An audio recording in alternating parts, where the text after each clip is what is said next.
Happy Monday, everyone. I'm Callie Zanandrie with a look at your forecast. In the last 24 hours, Steamboat picked up 4 inches of fresh powder. Eldora, Beaver Creek, and Breckenridge all picked up 8 inches. Loveland, 9 inches of fresh snow, and Winter Park, nearly a foot. And more snow is on its way. As we put the Futurecast into motion, we'll start to see snow developing after 5 p.m. today for the Denver metro area. Snow will intensify between 6 p.m. and midnight before clearing out by tomorrow morning.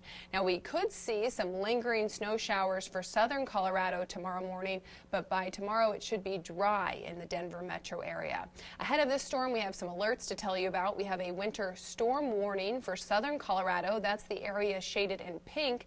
They could pick up 6 to 12 inches of snow. The area shaded in purple is a winter weather advisory. That starts tonight at 5 p.m.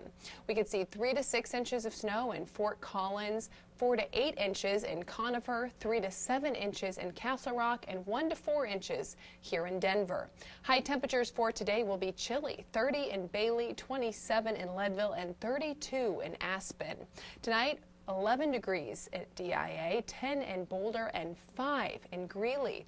For your 5-day forecast, today's high 31 with that chance of snow, an overnight low of 11. Tomorrow, dry conditions, but still chilly for this time of year, 34 for a high tomorrow. Wednesday, another chance of light snow is possible before a dry day on Thursday, and then another chance for evening snow on Friday. Have a great day.